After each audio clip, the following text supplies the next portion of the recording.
Hello, and welcome back to the Cinema Lounge podcast where we just chill and talk about movies. I am your host, Garrett Inman. It is currently 11 p.m. Sunday night. As you know, this show goes up at 9 a.m. every Monday, so I am pushing it close to the vest. This is my second time trying to record this. I got about 20 minutes into the recording and realized that the audio recording software that I use was not working properly. So I apologize for that. I apologize to myself, I guess, for that, because I was going along a pretty decent train of thought. Tonight, words, man. When it's nighttime and I'm tired as crap, that's just how it is. Today we're going to talk about something that kind of caught me off guard. I've been kind of trying to keep up with the Joneses in terms of the popular TV shows right now, and there was this show that came across. A lot of these podcasts I've been listening to and movie reviewers, and they've been hyping this thing up. It's Mike Flanagan project, who is known for a pretty good Netflix horror show already. I haven't seen it, so this is my first Mike Flanagan project. But it's called Midnight Mass. It was really good. I watched it within a week. 7-episode miniseries on Netflix. Highly recommend. I know everyone's talking about Squid Game and all that fun stuff. I have not seen Squid Game yet, but I'm planning on it. It's on my to-do list. I just have a lot of shows I'm trying to catch up with already, so it's just hard to throw another one into the mix, and I just prioritized Midnight Mass first. I mean, right now I'm currently watching I'm watching Doom Patrol season, as they push out episodes for season 3. Highly recommend. It's one of the best superhero shows I've ever seen. Very emotionally resonant, really good acting, some solid humor, really weird, wacky concepts that just work within a comic book setting. Absolutely love it. Highly recommend. I'm currently watching Morning Show season 2. Not great, in my opinion. I just think they took what worked about season 1 and kind of just watered it down and took it to almost a cartoony end, instead of making these characters feel as real as they were in season 1. There's still like 2 characters that I really like, but the rest of them have just kind of felt aimless or just over the top in not a good way. But I'll stick with it. I mean, I love Billy Crudup in the show, and he's really like carrying the entire thing on his back. So hopefully he can turn that around, or they can turn that around. I'm also currently watching Young Justice season 4, which started dropping episodes last week. One of my all-time favorite cartoons ever. It takes its subject matter seriously, tells these excellent stories with characters who don't usually get the spotlight. It starts out with like Robin, Miss Martian, Superboy, Kid Flash, and I believe Artemis, and their adventures gradually growing and expanding the group, adding Zatanna into the mix. Season 2 expands, and we focus on a new generation of the Young Justice crew with Blue Beetle and Beast Boy and Donna Troy, Wonder Girl, and other characters. Season 3 expands the group even more to where we get to follow Black Lightning's journey as a Justice League member, or the formation of the Outsiders and crap like that. But season 4 is kind of narrowing back on our original group of characters, and I can't wait to see what they do. I'm currently also watching What We Do in the Shadows. It's on its 3rd season. Fantastic, funny show. Highly recommend the movie, directed by Taika Waititi, as well as the show, who is produced by Waititi, but it just kind of continues off of that concept while incorporating just a lot of fun cameos. I think the episode that just got posted this past week featured David Cross as a vampire who has a relationship with a real woman, and Donald Logue as himself, who just became a vampire after starring in the first Blade movie, which is great. I love how they do that concept. Freaking Wesley Snipes is in an episode in the first season. It's great. I love the show. But yeah, I'm keeping up with all of that. I'm currently watching through Justified, finish its 5th season. Great show. I think I have one more season to go. If you guys like neo-westerns, highly suggest Justified, starring Timothy Olyphant and Walton Goggins. Started watching Chowder, one of the many cartoons I missed out on as a kid, either due to parenting not allowing me to watch the show, or me just not being interested because I was a dumb kid. There were very few shows that I watched. Chowder was not one of them. I'm trying to kind of go back and rewatch these cartoons that I missed. I'm also watching through Powerpuff Girls with my little brother. That was a show that I really loved watching as a kid, but didn't get to watch a lot of. Watched SpongeBob. A lot of 70s shows. Somehow I watched a lot of Flintstones, Jetsons, some Yogi Bear up in there. Scooby-Doo, Where Are You was my jam. What's New Scooby-Doo, Scooby-Doo Mystery Incorporated were all my jam. What else did I watch as a kid? I really liked The Amazing World of Gumball. That one's a newer one, but I think it ended around 2016, where I was still legally a kid. But that was a show I loved watching growing up. I'm sure there's some others that I'm missing, but I'm trying to go back and rewatch or watch these cartoons that I missed as a kid. Your Dexter's Laboratory, Courage the Cowardly Dog, shows that I unfortunately missed out on that I would like to experience. But yeah, all that being said, I decided to, in between seasons of Justified, put it on pause and sit down and watch Midnight Mass over the course of a week. 7 episodes. You can watch it once a day, and it's an easy, week-long watch. And it is a show about vampires and religion, and it handles it flawlessly. Now, due to me being tired, a little loopy, and it being late at night, and I'm going to try to get this done as fast as possible so I can go to bed and get the scrap edited and put out. This might not be as in-depth as I would like it, but I'm going to do my best. And the reason I recorded this late at night is because I got unexpectedly busy because I had to read an entire textbook so I could do a midterm, and then I had to build this thing right here, which is a model of a room, and that took way longer than expected. So now I'm recording late at night, talking about religion. This is going to be fun.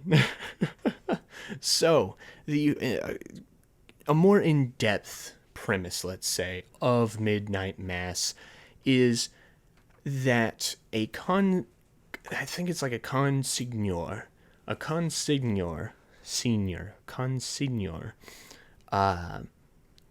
disappears. He leaves this island and doesn't come back, and he's replaced by a man named Father Paul. And if you hear that, that's rain. I had left my window open. Hold on. I left my window open to get some cool air, but now it's starting to rain. That wasn't a good idea. I will be right back. We'll just do a jump cut.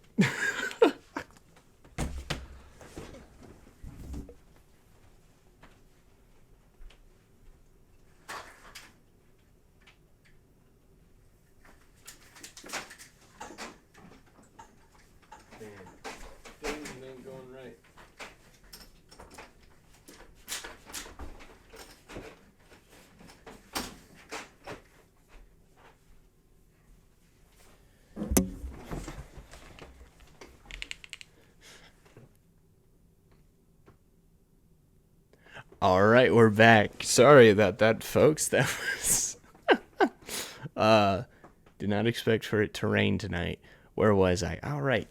The consignor uh, leaves an island to go on like a little trip, and on that trip he gets injured, and he's replaced by the mysterious Father Paul. Meanwhile, estranged son, a estranged man, Riley Flynn, gets out of prison and comes back to his hometown on the island, a changed man, in their opinion, for the worst. He leaves the island and goes to prison as an altar boy, gets out, however many years later, as an atheist.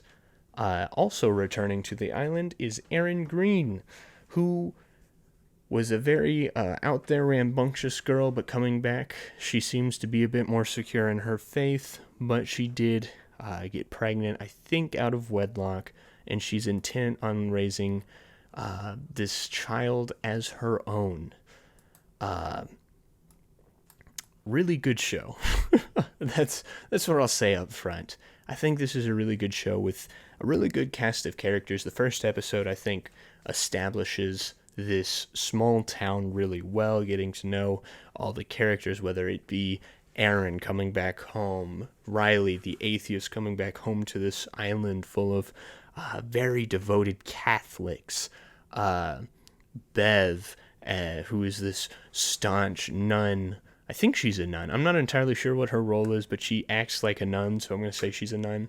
But she's this staunch, very strict nun who believes her, who basically acts as if she's better than everyone else. You have Annie Flynn, the mother of Riley, who is very devout in her faith that she almost gets blinded by some of the weird events going on surrounding the church.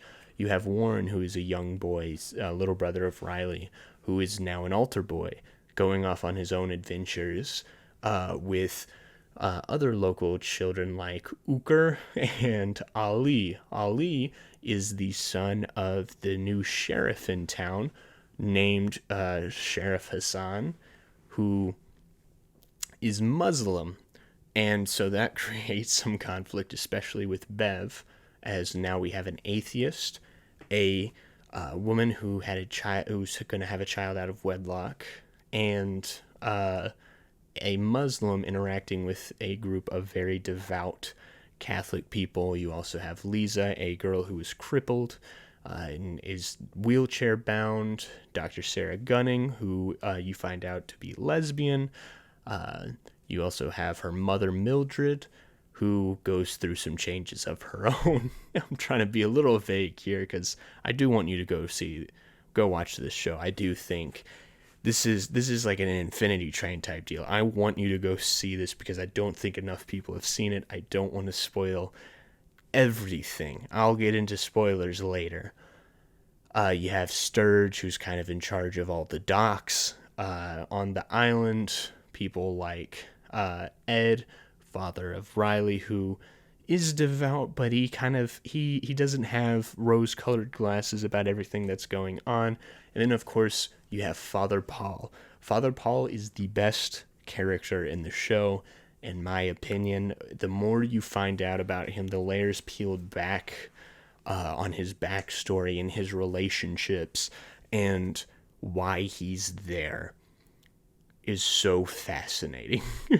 It creates for a really good sympathetic antagonist. I don't think it's any secret that him being the catalyst for every weird thing that goes on. He's kind of our antagonist of the show, even if he's not the most unsympathetic character, which I would award to Bev. I wanted to punch Bev in the face every second she was on screen. Father Paul is much more sympathetic, and you can go along a lot with, at the very least, his emotions and the way he interacts with people for his first couple of episodes. But the more you learn about him, the more you realize he's kind of full of crap. He's kind of insane.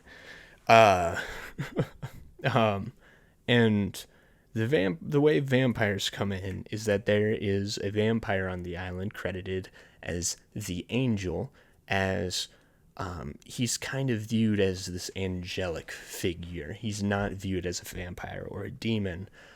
People believe him to be an angel from God who is sent down to grant the chosen people immortality and special abilities so that they may ascend to heaven or whatnot. I really don't know. This church that Father Paul leads, it starts out as a normal church that's trying to be welcoming to everyone and invite everyone to come and congregate and be a part of this community. And it quickly devolves into a cult, pretty much, where Father Paul, not necessarily out of malicious intent, becomes a false witness. He transforms into a false witness, leading people astray, radicalizing certain people into this ideology that he didn't want to promote, but inadvertently ended up doing, which allows him to be a sympathetic character. He believes what he's doing is right,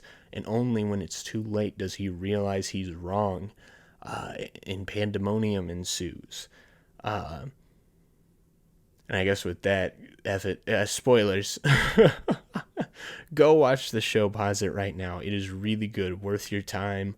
But yeah, I don't think I can talk about anything without spoiling it. So, as we find out, and like I'm literally about to spoil it, so pause it now. Now.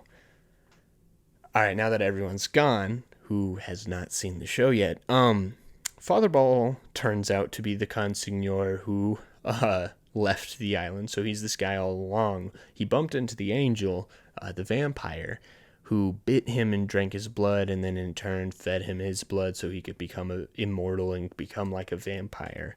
And he ages down to his most perfect self, as some of us believe when we die and go to heaven, we're going to go to heaven as our most perfect physically self. So pretty much like, I guess in your 40s range, kind of like that is how you are going to be peak physically, usually, I suppose.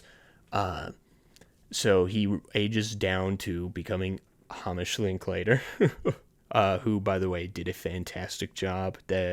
Hamish Linklater is one of the most underrated actors currently working in Hollywood. He was great in Legion, great in The Big Short. I hope he is in more stuff. He was fantastic in here. He gives his best performance I've seen from him in this show. And he gets aged down, comes back to this island to basically try to get as many people as possible to experience that same thing. So anytime they go through communion, instead of drinking the blood of Christ, aka wine, aka grape juice, depending on what church you go to, he puts the vampire blood, the angel's blood, in there. So everyone's drinking the blood, which has these healing properties, because when you become a vampire, you become superhuman, have increased regeneration abilities. You can kind of fly a bit, I guess depending on what kind of vampire you are, but certain properties of being a vampire comes through when you drink it, but you don't fully become a vampire. So let's say when Lisa drinks the vampire's blood, she's suddenly able to walk because the vampire's blood helped heal her legs, but she's not fully a vampire. The way you become a vampire in the show is once you drink the blood, you have to be killed. So, trying to remember, like Ali, he drinks the vampire's blood, drinks poison, dies, comes back as a vampire. Father Paul, he has been drinking the vampire's blood. He gets shot in the face and then comes back to life as a vampire. So that's kind of the way the vampirism kind of works in this show, and it makes for really interesting unlayering of events. But yeah, Father Paul, in my opinion, is the most interesting character in terms of, like, he reflects so many people in our culture right now, in my opinion. There's so many people in our culture, in our society, who are convinced that they're in the right, that they are on a righteous mission, in some case from God. They feel like they are leading people down the right path, but they're not. They're inadvertently creating this whole cult group, this entire group where everything has to be a certain way. Everything is a certain way, and you can never question anything. You can never so much as step outside of the boundaries of the way of thinking of this group, and realizing it too late, trying to kind of turn its back or change, but because you've radicalized your group so much, they're going to kick you out if you say anything negative at this point. But there's so many Father Pauls out there, whether or not they're even aware yet of their leading astray of people. And that's within religious circles and outside in secular circles, I believe. You have so many groups of people out there, whether it's like, oh, I don't know, like you have those prosperity gospel preachers, or like, the over the top, I call them tent preachers, where it's like, we're just trying to perform as many miracles as possible and get you to buy our product or whatever, right? That, in those cases, it's malicious, but you're leading people astray, but basing it in some sort of like good core. You're taking some verses from the Bible, but twisting it to make it look different so people will give you money for your holy water, or, whatever, right? So there are a lot of things in real life that reflect kind of what Father Paul is doing to a lesser extent, or in a greater extent, if you want to make that argument. And I think that makes for a fascinating look into the world of religion, because the show isn't attacking Catholicism. I don't think every Catholic church is like this. I think there are certain Catholic leaders who are probably this crazy, as there are in any other group. But this isn't a show that's trying to attack Catholicism. It's not trying to attack Christianity or belief in a deity. It's basically just kind of showing the dangers of following false prophets, people who believe they're doing what's right and leading people astray into something that's become loony, but they've been pushed to that extent because of the trust that's been built up. And I think it just kind of reveals the dangers of following man. And I think that's the big message, the big theme to pull out of this is the reason people go astray is because they start listening to Father Paul and not God or his word. People go astray because they get wrapped up into the spectacle of what Paul's doing. Oh, he made Lisa walk, not God, but Father Paul did. Oh my gosh, Father Paul just drank some poison and died and came back to life. We can do that too. Oh my gosh, let's follow Father Paul. It becomes about the man and not what the power beyond that. And I think most people, at least if you believe in a deity, religion is about the deity, following what the deity says, doing everything for the deity, and following man is flawed, right? And I think most people would agree with this. You should never put your faith in man, as a general concept, or in a man, in a woman, in a leader, fully. Like, you can have faith that they're going to do a good job, but like when it comes time to vote for president, don't put all your chips on a single candidate and be like, this is the guy who's going to save us all. Look at everything he's done. Because that's how you create cult-like personalities, right? That's how you create just a stubborn mind. Be willing to admit when men is wrong. Men is wrong when men are wrong, right? For me personally, when I go on the internet and look or watch the people I watch, it's much more interesting and much more engaging to listen to podcasts watch YouTube videos where people talk about things that I don't fully agree with. I don't agree with everything every person I watch on YouTube or listen on Spotify say. That's just not fun.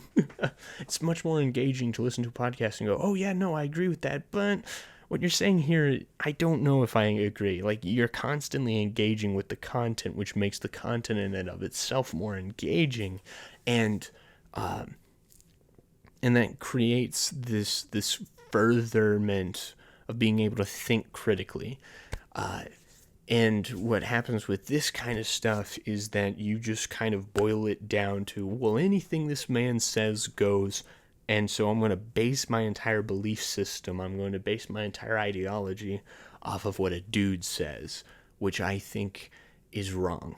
I think it is foolish. I think it just completely negates human nature, because all humans are going to mess up at some point. It is a fact. No one is perfect, even if they claim they are.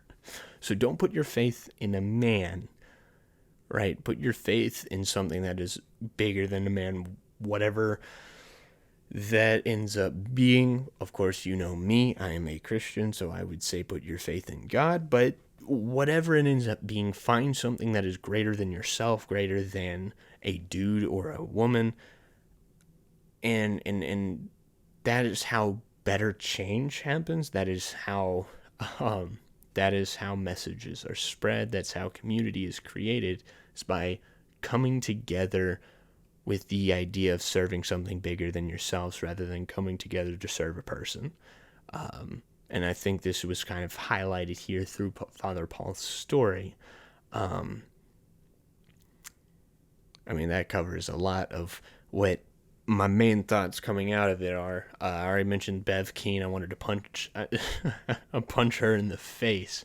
There's a certain type of character that I get aggravated with in a good way, that I really just want to see them get their comeuppance. A movie that's in my weekly recommendations also features such a character as Bev Keane, this freaking know-it-all character who thinks they know everything, talks down to every other character, but you know they're wrong, and you cannot wait for the moment they find out they're wrong so you can laugh in their face. And if you ever meet them in person, you would curb stomp them because of their character. Bev Keane is one of those types of characters who is this religious ideologue, right? You don't even know if she fully believes in what she says. She constantly spouts Bible verses in order to manipulate people into doing exactly what she wants. You get this feeling that she relishes in having power over people, relishes in the ability to tell people what to do, and they can't tell her no. She loves being at the center of attention and being in a place of authority. She views herself as better than those around her, and it gets annoying as crap. But that's the type of person she is, and that's the type of person a lot of other people are. I know within the church community, there are certain people who go to church who view themselves as being better than others.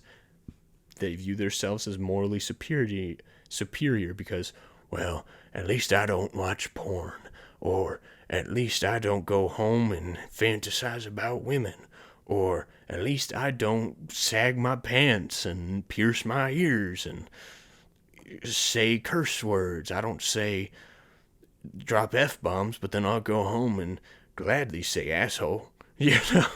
Sorry for the language, but, it's like, you'll go home and say that to your wife or your husband or whatever. You'll go home and freaking punch a hole in the wall if the Razorbacks lose, right?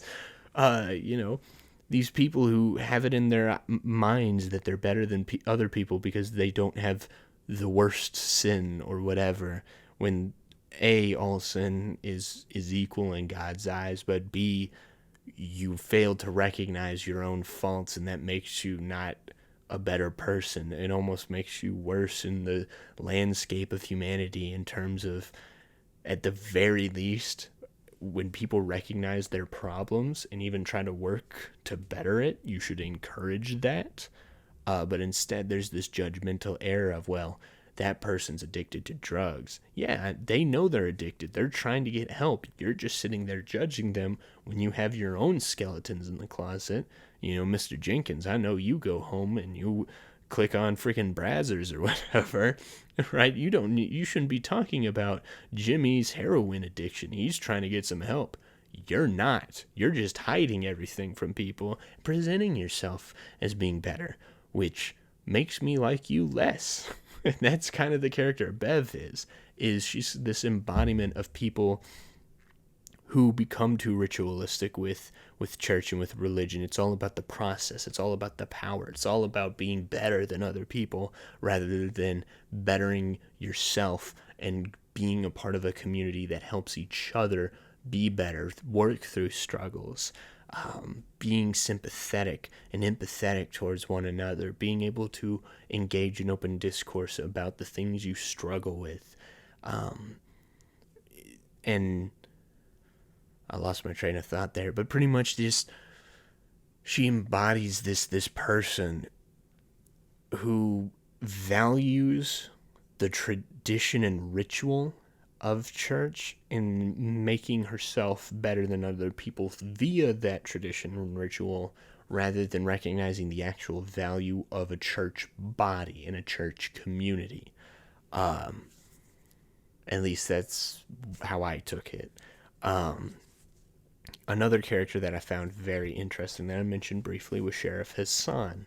Sheriff Hassan is not like this Muslim radical or whatever. He's just someone who, after the death of his wife, kind of recommitted to Islam and got more involved in terms of praying towards the Mecca and praying to Allah daily and trying to raise his son as a Muslim. But as the show goes on, Ali decides he wants to attend this church, causing some friction between them, and you get to find out why Sheriff Hassan is so dedicated and so indignant about sticking with Islam because his wife died, because he fought hard to get where he's at, right? He worked his way up in the FBI, but just in the wake of 9/11 and kind of finding out how certain people viewed him, so he just decided to hit the reset button, go out into an island in the middle of nowhere,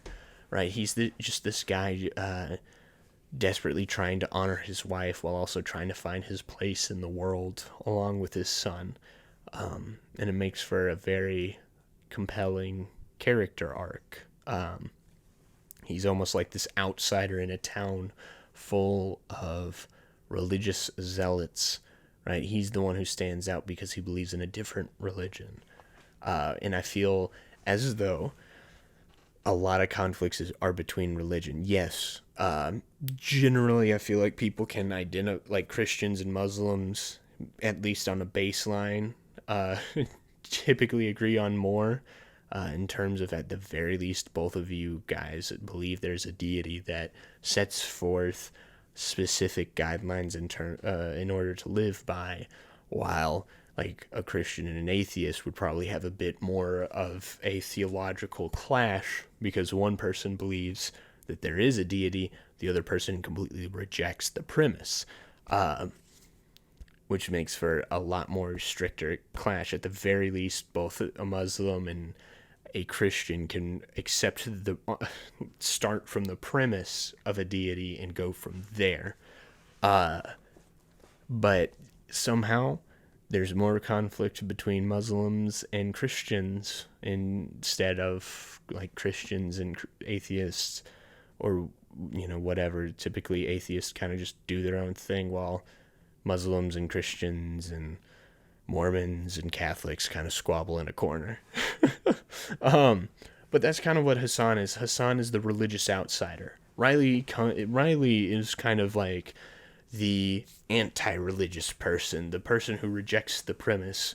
But Hassan is someone who has his own religion that he feels compelled to spread to other people. He has his own book, the Quran, and it causes conflict when like Bev starts giving out Bibles to her class, and Hassan's like, I recognize that this is a Christian an island, but this is a public school. We do not need to be handing out religious texts to our students, which I completely agree with. If it is a public school, a school that is open to anyone, we should not be trying to force any specific ideology onto our kids and just teach them straight up facts like math and calculus and algebra, which is currently a hot topic of debate in the country. It's a topical show. But yeah, I mean, you have Hassan, you got characters like Aaron, who has a pregnancy that suddenly she miscarries, but it kind of disappears as if it was never there. And I don't remember if we actually got a resolution as to what exactly happened to Littlefoot or Child. But, she miscarries and she sits down with Riley and has one of the best moments of the show, is where she sits down, talks to Riley about what it's like after you die. Riley, being an atheist, of course, is like, well, I just believe in blackness, right? When you die, you just kind of fade away and there's nothing, right? Very bleak, very bleak out view on life, if you ask me. But, just kind of like, there's just, like, he seems to accept it, but for me, it just comes off as kind of depressing in terms of just, when you die, there's nothing. There's blackness. Once YOLO, you only live once. After this life, there's nothing. I just want to leave my best mark on it. And Aaron talks about just kind of like, first off, talking about what she believes after you die, what happens, saying that, yeah, there's no giant mansions and all this like gold and bull crap. It's just us, right? We die and we go to an area where it's me, my Littlefoot, my mom, my dad, and God, and we're just there. We're in each other's presence. And it's something I've never quite heard put into words before, but it is a very comforting image of, it's not like we're all going to die and go up to heaven, and it's like we're all going to be Jeff Bezos and we're going to be running Amazon together, or we're all gonna be freaking billionaires with these extravagant houses and giant fountains and arcade machines or whatnot. It's just us. We're just gonna exist as a community, intermingling with each other for all of eternity. Which I, for one, think sounds great. Just like being in each other's presence, in the presence of God, and just hanging out, like going, yeah, let's praise God. But, I got Billy over here, Jimmy on my other side. We're just chilling, praising God. We're just going to do this forever. But yeah, it was a very interesting conversation. But when it gets super emotional is when she talks about her unborn child, where one day he just gets sent down to Earth and then suddenly goes back up. And she's talking about just like how, like, the experience of a child coming, being created, your experience, I think children can experience pain 5 weeks after pregnancy. Don't hold me to that, but I believe that's the amount of time you get that heartbeat after week 2 or 3. And that's when you just start to experience life as a fetus, as a baby. And you come down to Earth, you awake, and you're inside the womb. You hear muffled voices outside, and you're just getting fed through a tube in your belly, and you're growing and growing in this confined space, just chilling. And then the next day, the next minute, you're just not there anymore. You just kind of wake up and you're in heaven now. Your entire life on Earth was inside of a woman's belly. And, she says this line that kind of strikes just like I don't know, it hit me emotionally, it hit my buddy emotionally. He said like he almost cried when she said this, but she just said, I like to imagine God just sent him down for a little nap. He just kind of took a break from being up in heaven and took a nap while he was on earth and came back up.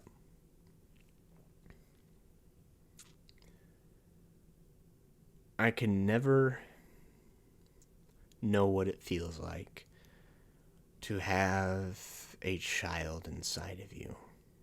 Love that child, prepare for that child, daydreaming names, and all of that. And then one day just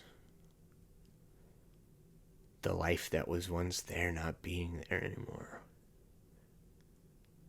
That would be a devastating experience.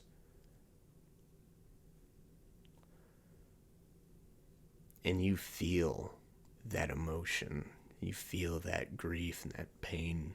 The hope that comes with religion and faith seeping its way into that conversation, into Aaron's emotions, just feels real. You know, it's that light at the end of the tunnel. It shows you why people cling on to faith and why, in my opinion, faith is necessary to live life.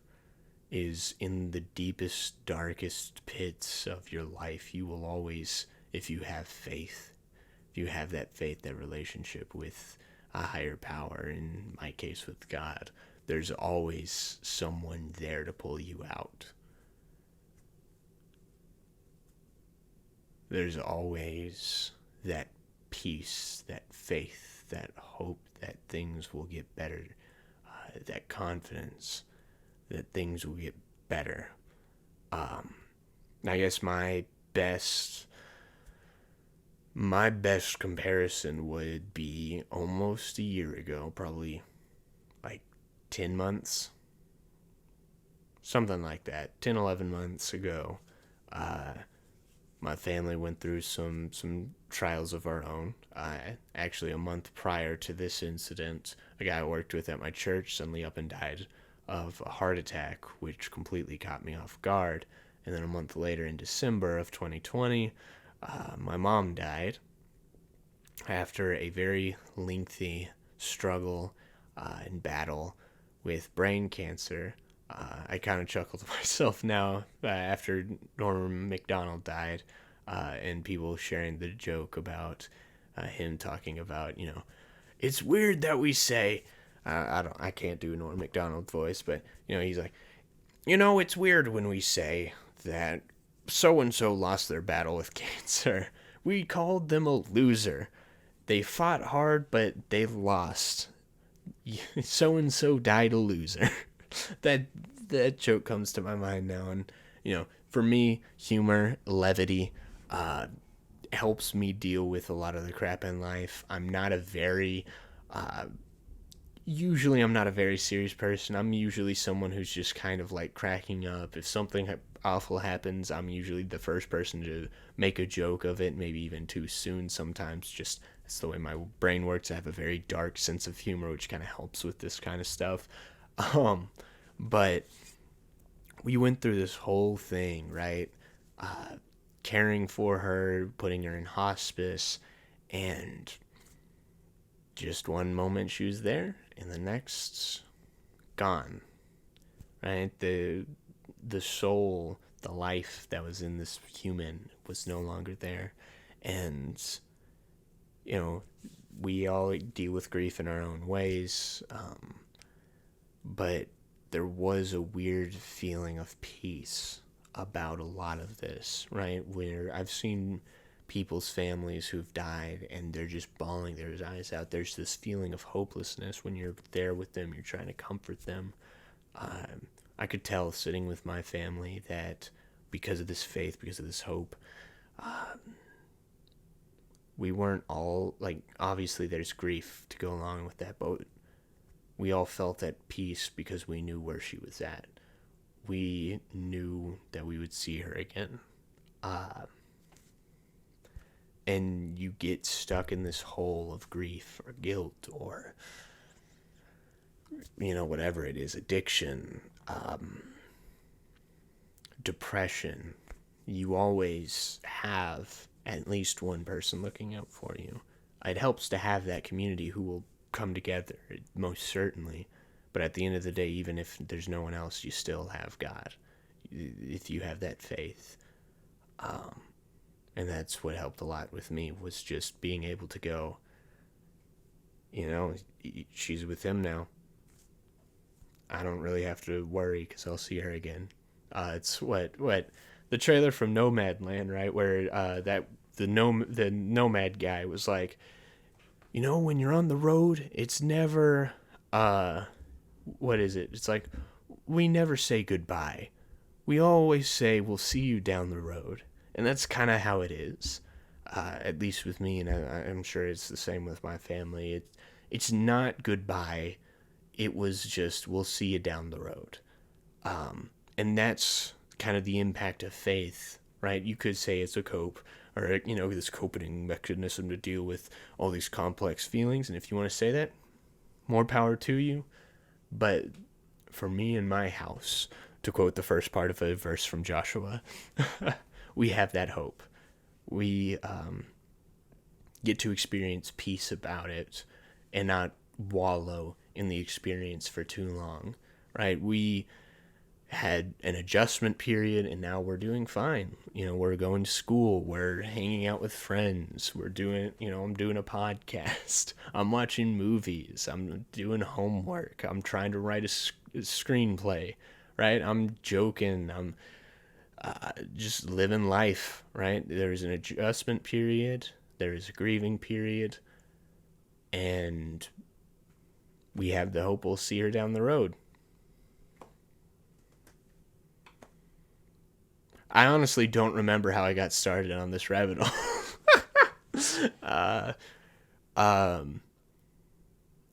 So I have no idea how to wrap up this thought that's in my head. I think I was talking about Sheriff Hassan. But yeah, it's interesting how. Oh no, the conversation. It was the baby. That's what it was. But yeah, it's just so interesting, just the thoughts that come from a simple conversation. And that's what I love about this show, is that it provokes those conversations, provokes those thought streams relating to characters. This show has people from all over the spectrum.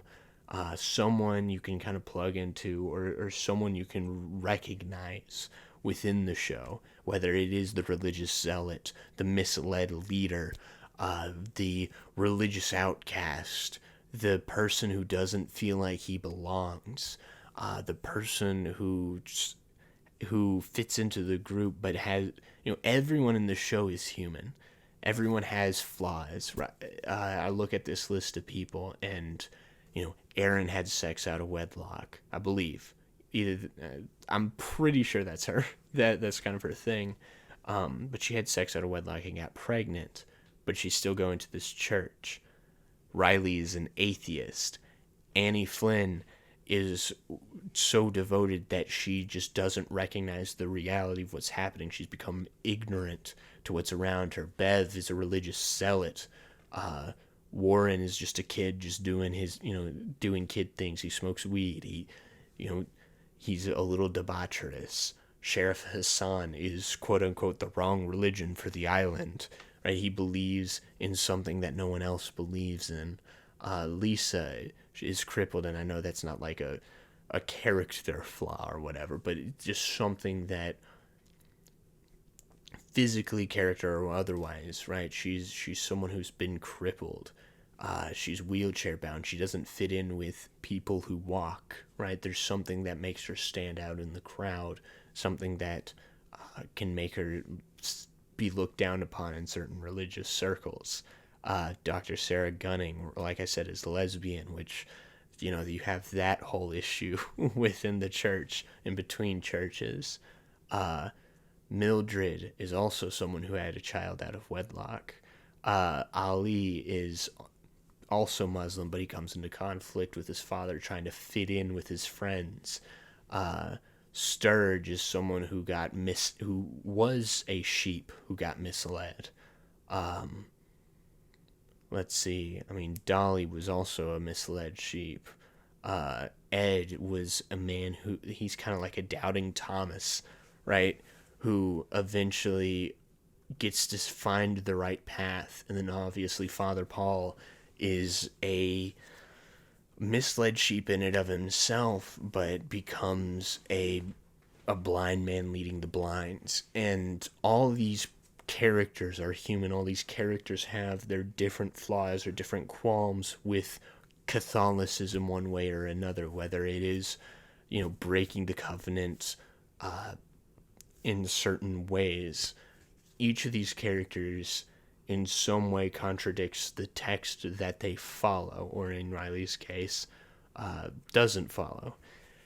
And that's what makes the show feel human. None of these characters are perfect paragons of virtue, right? Riley's not the atheist who's right about everything in the world and he's going up against these religious zealots. No, Riley's a flawed guy who killed a girl and got sent to prison, right? And when he gets out, he's trying to figure out who he is, right? He doesn't know who he is. He's trying to figure out his way in the world.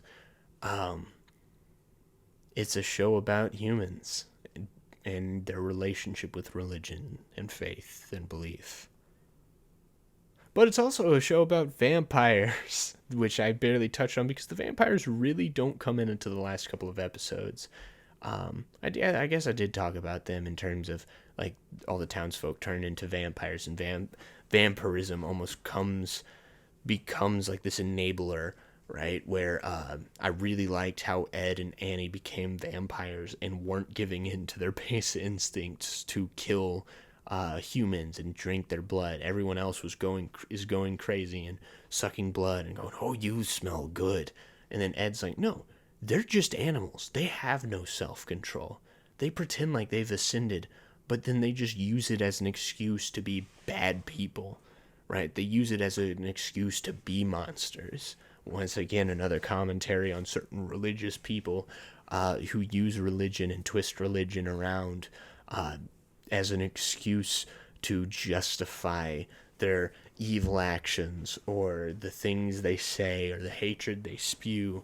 I'm looking at you, Westboro Baptist Church, right? Using religion as kind of this cope or this excuse to justify the crap they do.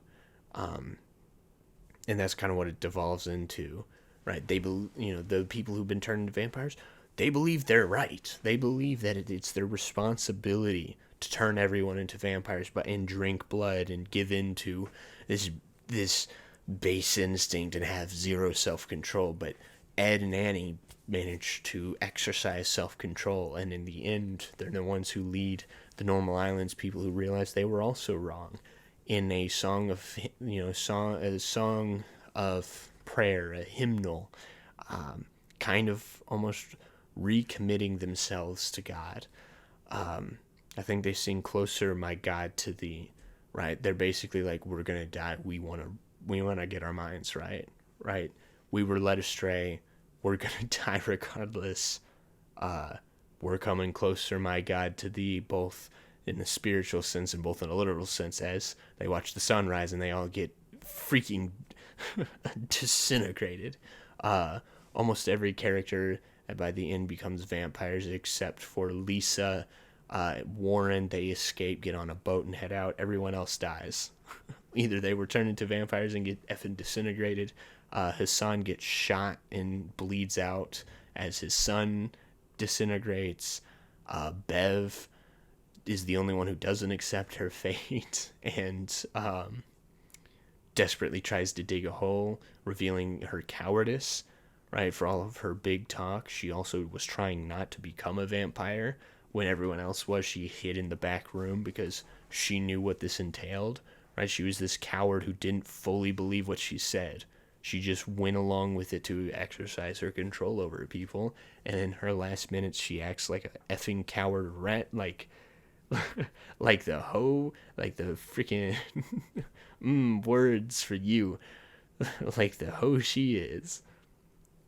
And I love it. I love how each individual character's final actions reflect. Oh crap! I'm sorry. I keep hitting it. Like reflect their arc, reflects who they are by the end of the show, and I really enjoy that. Aaron uses her final moments to cut up the vampire's wings so he can't fly off, so he disintegrates as well. She gets bitten and eaten by him, but doesn't get turned into a vampire, so she bleeds out. Riley gets turned into a vampire in like episode 4 and basically tells Aaron like everything about vampirism before killing himself so he doesn't have to eat his friends. Yeah, this is definitely a show in which everyone dies. There are literally 2 survivors in this entire show, which makes it kind of melancholic by the end of it. However, I think it ended on a kind of a high note with the church recommitting themselves to God by singing "Near My God" to Thee. But yeah, I believe that is all I have to say about the show Midnight Mass. Midnight Mass is a fantastic Netflix show. Highly recommend it. You guys should go watch it. Get your own conclusions about this fantastic vampire horror religious show. I think it does one of the best jobs I've seen from anything representing the religion issue, religion in a very authentic, non-hateful, but also like pure flicks way, right? It doesn't try to dissuade you from pursuing religion. It doesn't try to dunk on religion, but it also doesn't try to go, you're a heathen if you don't believe in God. If you are an atheist, you're gonna get run over by a car and then bleed out in the middle of the street. And then David A.R. White is gonna come and minister to you, and you're gonna get saved at the last second while your wife is at a Newsboys concert while you get cucked by the Newsboys. That's a reference to God's Not Dead. But it presents a very balanced view on different types of people who are in religion. There's not it's not a conglomerate, it's not a monolith in terms of religious people. I wish it was. In terms of, I wish everyone would follow, in Christianity would follow exactly what the Bible says, but as we are not perfect individuals, that's never going to happen. But yeah, let's wrap it up with weekly recommendations. It is currently past midnight now. The rain is starting to pick up. I need to go to bed. I'm freaking tired as crap. I still need to take a shower. I need to edit this as well, especially the jump cut. So let's wrap it up with our weekly recommendations. My first recommendation, we're going to start with an oldie. I was going to recommend some horror movies like I have been.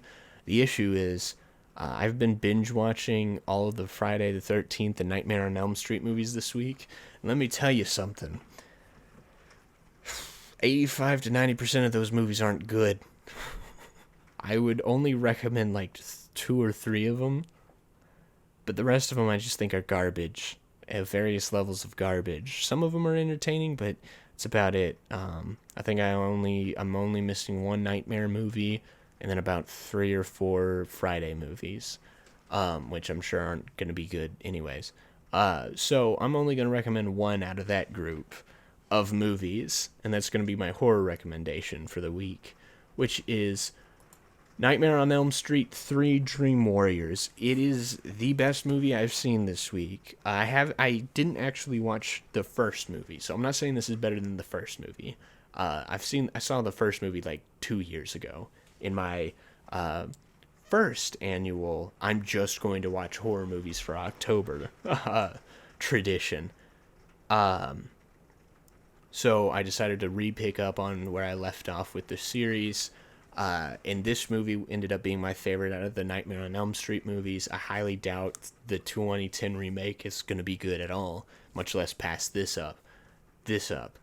But it introduces a good, fun core group of characters. You got people like Kincaid, Joey, It's just this fun set of characters, introduces this idea of being able to be pulled into dreams by certain people having dream powers, which is a little unexplained in the movie, but it's super fun.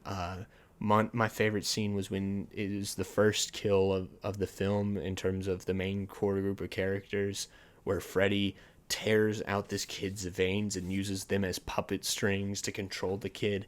It is unnerving, unsettling. I was shifting around in my seat. I don't usually fret with gore, but when it comes to certain things, I don't like eye stuff. I don't usually.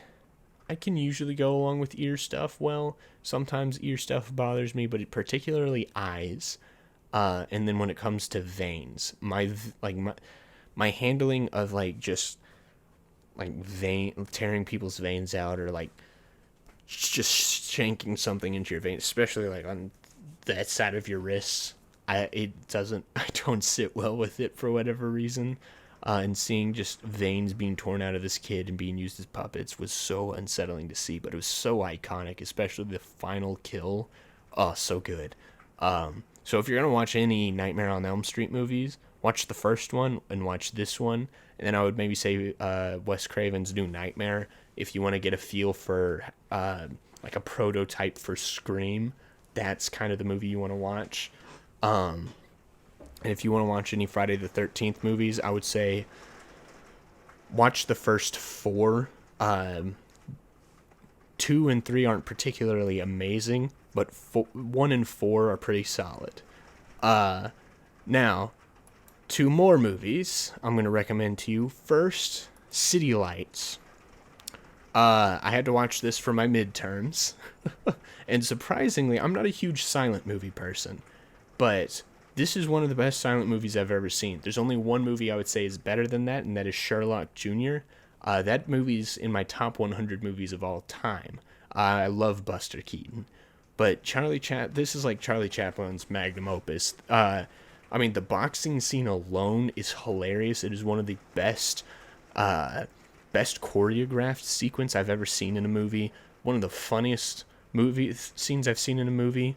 I was dying laughing. I was thoroughly entertained and impressed with these long takes of Charlie Chaplin, his boxing rival, and the referee doing this like complex choreographed boxing.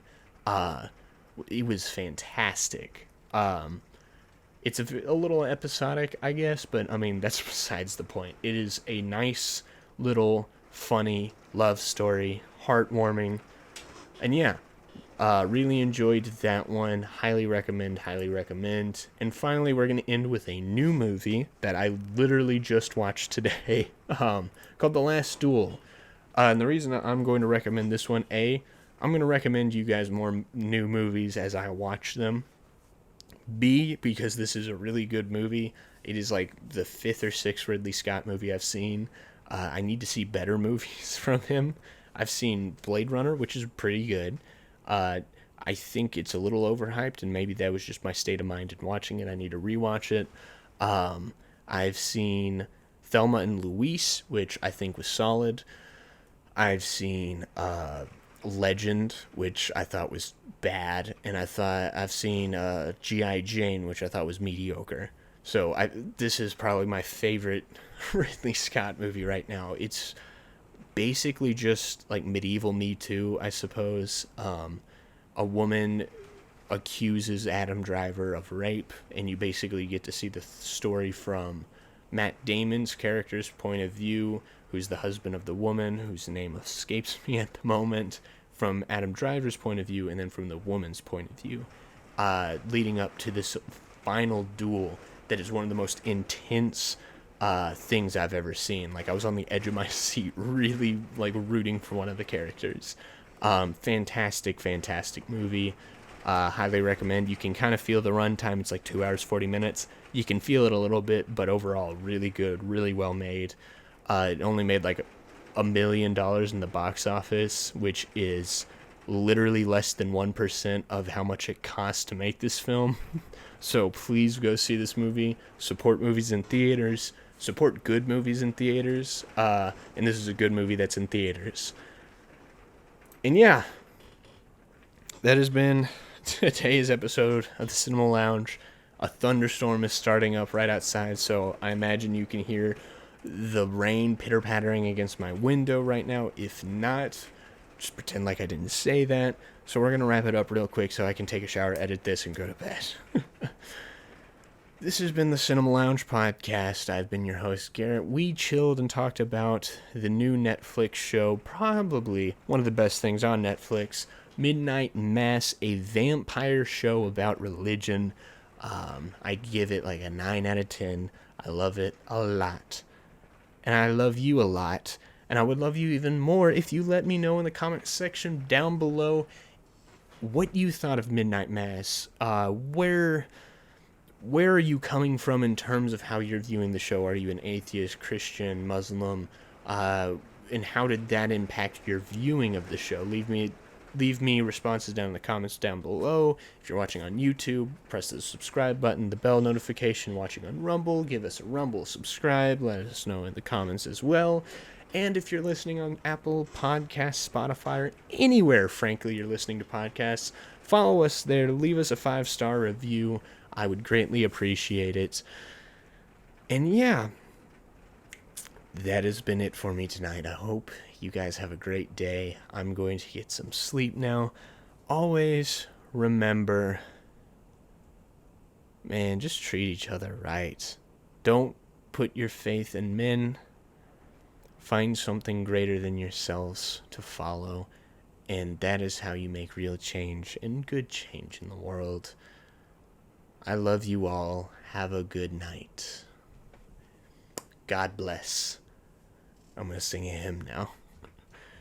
Nearer, my God, to thee, nearer to thee, even though it be a cross that I don't know the tune to this. I feel stupid. Nearer, my God, to thee. I love you all. Yeah, whatever.